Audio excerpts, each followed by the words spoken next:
यार रेस्टोरेंट में जाने से पहले घर पे ही गूगल पे पहले उस रेस्टोरेंट पर्टिकुलर का मेन्यू देख लेते हो कि कितने का है। आप पहुंच के रेस्टोरेंट में कहते हो ये पानी तो ग्रीन ही है।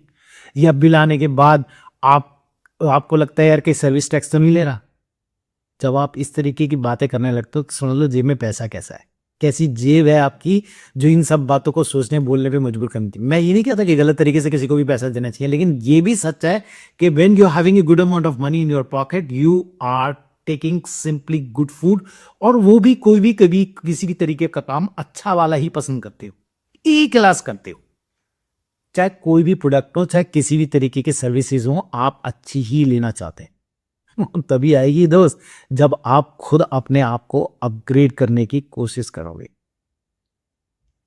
आप इस बात से अगर सहमत है तो मुझे कमेंट करो दोस्त, और अगर नहीं है सहमत तो देखो लाइफ तो चल रही है।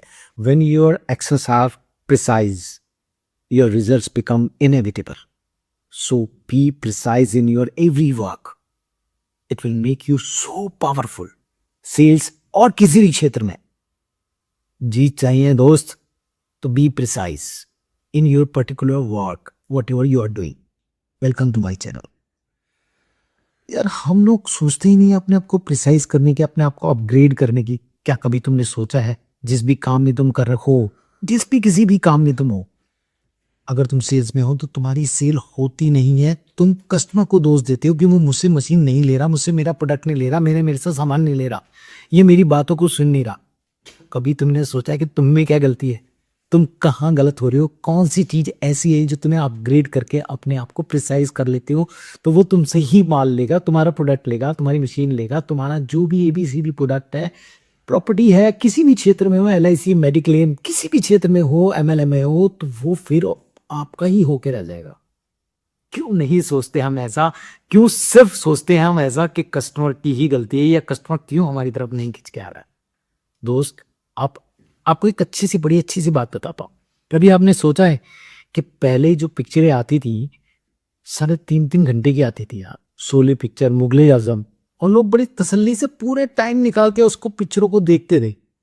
समय बदला, देखो 2-2.5 घंटे की पिक्चर बनने लगी, फिर 2 घंटे की पिक्चरें बनने लगी, और आज ओटीटी पे एपिसोड वाइज आती हैं। क्यों किया उन लोगों ने ऐसा? एक्चुअली आज के आदमी में धैर्य नाम की चीज ही नहीं है जो बहुत जरूरी होती है, और इस नब्ज को उन लोगों ने, फिल्म वालों ने, फिल्म मेकर्स ने आसानी से समझा। जब समझा उन्होंने कि टाइम निकल रहा है और लोग हमारी फिल्मों को देखने से बच रहे हैं, तो उन्होंने एपिसोड वाइज बनाना शुरू करा। आज जो भी नई पिक्चर आई है धुरंधर, इट्स अ फैबुलस मूवी। देश के ऊपर है, जरूर देखना बनता है, जरूर देखना बनता है, लेकिन उन्होंने उसको प्रस्तुत किया, उसको प्रेजेंट किया एपिसोड वाइज, जिससे लोगों को बोरियत महसूस ना हो। ओटीटी पे जब पिक्चर आती है तो लोग अपने समय के अनुसार देख लेते हैं, यार समय नहीं है आज की डेट में, लेकिन अपने आप को अपग्रेड करा उन्होंने, तो फिल्म वालों ने आसानी से नेटफ्लिक्स पे आ जाती है या फिर अमेजोन प्राइम पे। इससे नेटफ्लिक्स का भी काम बढ़ रहा है, अमेजोन प्राइम का भी काम बढ़ रहा है। फिल्म मेकर्स जो हैं दो तरीके से पैसे कमा रहे हैं, और ये संभव तभी हो पाया जब उन्होंने अपने कस्टमर्स की नीड को समझा, लोगों की ऑडियंस को समझा। आप समझते हो क्या यार अपने कस्टमर्स को, अपनी ऑडियंस को समझते हो, या किसको समझते हो जिससे कि आपका काम आगे तेजी से और ज्यादा बढ़ सके? समझते हो क्या आप इस बात को? जो भी सेल्समैन या कोई भी किसी भी फील्ड का व्यक्ति अगर अपने कस्टमर को अच्छे तरीके से समझकर, उसकी प्रॉब्लम्स को समझकर अपने आप को उसके अकॉर्डिंगली अपग्रेड नहीं करता, तो रुक जाती है उसकी सक्सेस, रुक जाती है उसकी लाइफ। मेरी बात बहुत अच्छे तरीके से समझने की कोशिश करना। कोई भी व्यक्ति धमका सकता है, डरा सकता है अपने से गरीब व्यक्ति को, हाथ जोड़ता है अपने से अमीर आदमी को। तो क्यों नहीं सीखते, क्यों नहीं सीखते उन मेथड्स को जो आपको अमीर बनाते हैं? बड़ी कॉमन बात होती है सभी रिच लोगों में, सारे अमीर लोगों में एक बड़ी कॉमन बात होती है, वो हमेशा लर्निंग पे विशेष ध्यान देते हैं, वो हमेशा लर्निंग पे ध्यान देते हैं। और एक कॉमन व्यक्ति कभी लर्निंग को समझना ही नहीं चाहता, अपने आप को अपग्रेड ही नहीं करना चाहता। वो समझता है अपने आप को सबसे ज्यादा समझदार, सबसे ज्यादा स्मार्ट, कहता है मुझे सब कुछ आता है। और कौन सी ऐसी चीज है जो नहीं मैं समझ सकता या मैं नहीं जानता। और जो रिच है वो रोज हर दिन नया दिन सीखते हैं, समझते हैं।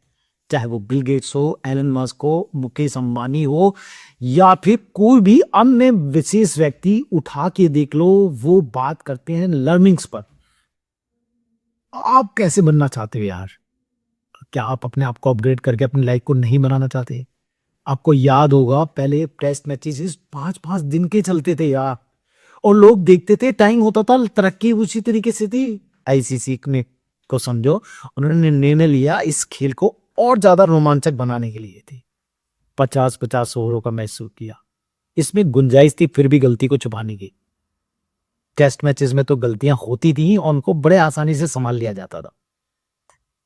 50 मैचेस के ओवरों में क्रिकेटरों को अपने आप को समझने के लिए, अपने आप को मेंटेन करने के लिए टीम में गलतियां अगर हो जाती थी तो धड़ाक से बाहर हो जाते थे। और अब 20-20 में तो आप समझ सकते हो कि बिल्कुल गुंजाइश नहीं है। अगर किसी प्लेयर को फील्डिंग अच्छी नहीं आती, या फिर बॉलिंग अच्छी नहीं आती, या फिर बैटिंग अच्छी नहीं आती, इफ इज नॉट ऑलराउंडर, तो उसका टीम में सस्टेन रहना मुश्किल है यार। आप अपने आप को कितना ज्यादा अपग्रेड करते हो, कितनी सीखते हो, कितनी लर्निंग्स पे ध्यान ध्यान देते हो, जो भी कोई एक पर्टिकुलर काम कर रहे हो उस काम को कितनी प्रैक्टिकलिटी से देखते हो, उसको कितना मेजर करते हो, उसको कितना अंडरस्टैंड करते हो, सिर्फ उसी एक काम पे फोकस करते हो। बुमराह अगर अपने आप को बॉलिंग पे पूरी तरह से ध्यान ना दें बुमराह, तो मानो मेरी बात, वो मैच में रह नहीं सकते, बैठ जाएंगे बाद से। कोई भी, अगर विराट कोहली भी नहीं चलते थे, जब आपको अगर याद होगा तो विराट कोहली टीम के बाहर हुआ करते थे, उनको टाइम नहीं मिलता था। जब वो मोटे होने लगे, उन्होंने काम किया अपने ऊपर, अपने बहुत जबरदस्त तरीके से अपने आप को अपग्रेड किया। आज टीम उनके बगैर चलती नहीं है, आज टीम उनके बगैर चलती नहीं है। और ऐसी बहुत सारे नए नए प्लेयर्स हैं जो साबित करने में लगे रहते हैं जबरदस्त तरीके से कि मैं टीम की जरूरत हूं। और अगर आपने अपने कस्टमर्स को ये साबित नहीं कराना कि आप उनकी जरूरत है, तो आप भी मार्केट से आउट हो। आपकी कंपनी का कोई प्रोडक्ट, इनफैक्ट कंपनी का तो कोई प्रोडक्ट लेता ही नहीं है, मैं ऐसा मानता हूं। एक सेल्समैन बेचता है अपना कॉन्फिडेंस, एक सेल्समैन बेचता है अपने रिलेशंस, तभी उसकी लाइफ में सब कुछ संबंधों को बढ़ाकर अपनी मेंटेन कर पाता है सेल्स को।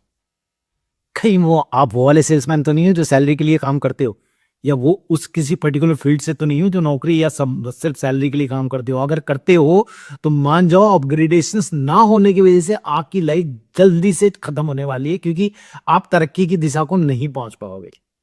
यार जब फिल्म मेकर समझ रहे हैं, क्रिकेटर समझ रहे हैं, या किसी भी फील्ड में जिस भी व्यक्ति ने अपने काम को समझ लिया है, वो बढ़िया तरीके से चल रहे हैं, अपने काम पे प्रॉपर फोकस कर रहे हैं, अपने काम को प्रिसाइज कर रहे हैं, अपने आप को अपग्रेड करने में लगे हुए हैं, प्रैक्टिकलिटी से काम कर रहे हैं, अपने उस हर छोटे बड़े काम को प्रिसाइज तरीके से मेजर करते हैं, अंडरस्टैंड करते हैं, तो क्लियर तरीके से उस बात को अंडरस्टैंड करते हैं कि मुझे काम कब कहाँ कौन से किस तरीके से काम को करना है। लर्निंग पे विशेष ध्यान देते हैं, पूरी तरह से अंडरस्टैंड करते हैं, अगर कहाँ पे गलती हो रही है तो उसको समझ के उसको अपग्रेड करने में लगते हैं।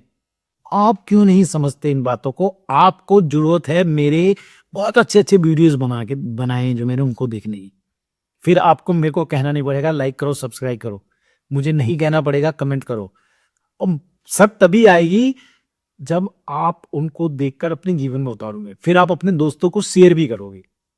मुझे कहने की जरूरत नहीं पड़ेगी, लेकिन आपको इसके लिए अपने आप को लाइफ को अपग्रेड करने के लिए उन वीडियोस को देखना बहुत इंपॉर्टेंट है यार। सोचना आपको पड़ेगा कि आप कहाँ पे कौन सी जगह पे कैसे सस्टेन करते, आप अपनी मार्केट में कितने ज्यादा अपग्रेड हो, अपनी मार्केट को दे क्या रहे हो, क्या वाकई में ही मार्केट आपको वैल्यूएबल समझती है, क्या वाकई में ही मार्केट के लिए वैल्यू क्रिएट कर पाते हो, अपने काम पे फोकस कर पाते हो, लर्निंग को शार्प करते हो, स्किल्स को रोज सीखने में लर्निंग पे लगे रहते, प्रिसाइज करते हो अपने काम को, या नई नई टेक्निक्स को सीखने की प्रयास करते हो, या 100 बातों की एक बात नहीं सीखना चाहते, जैसे चल रहा है चलता रहेगा, नहीं बनेगी लाइफ, तो यार एक खत्म है तुम्हारी लाइफ ही। जिंदगी में कभी सक्सेसफुल नहीं हो पाओगे, ना ही बढ़ पाओगे दोस्त।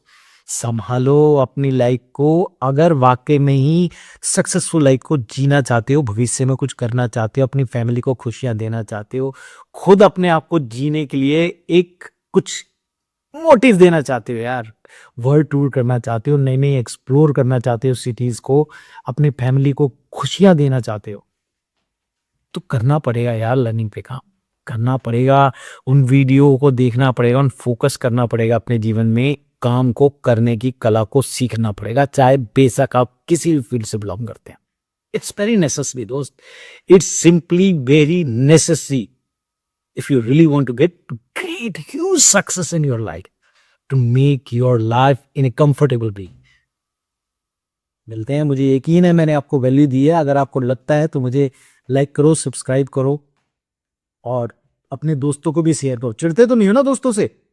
अगर चिढ़ते हो तो उन्हें सब्सक्राइब, उनको मत बोलना सब्सक्राइब करने के लिए, लेकिन मैं ऐसा समझता हूँ अगर आपको जरा सा भी प्रेम करते हो तो उनको जरूर बोलना सब्सक्राइब करने के लिए, क्योंकि यार दोस्तों जीवन में रीढ़ की हड्डी होते हैं यार, उनके बिना क्या मजा। घर पे किसी से बात नहीं कर सकते, लेकिन दोस्त से तो वो बात दिल की तुम कर सकते हो ना, तो उसके बढ़ाने में तुम्हारे को क्या तकलीफ है? उसको बढ़ाने के लिए सबसे ज्यादा सोचो, क्योंकि अगर उसके पास भी पैसे हुए, तुम्हारे पास भी पैसे हुए, तो तुम मस्ती काट के जरूर आ सकते हो। अगर उसके पास पैसे ही नहीं हुआ तो तुम क्या कर लोगे यार लाइफ में? मजा थोड़ी आएगा। इसलिए दोस्त सबको शेयर करो, सबके बारे में अच्छा सोचो यार, दुनिया बड़ी खूबसूरत है, इसको थोड़ा सा और खूबसूरत बनाने में अपना भी योगदान दो यार, तुम भी कुछ करो उन सबके लिए दोस्त। मैं ऐसा मानता हूं, अगर आप किसी के लिए अच्छा सोचते हैं तो डेफिनेटली आपके पास भी अच्छा ही आता है। मेरी शुभकामनाएं, take care, wishing you a great success, best wishing you a great life. Thank you very much.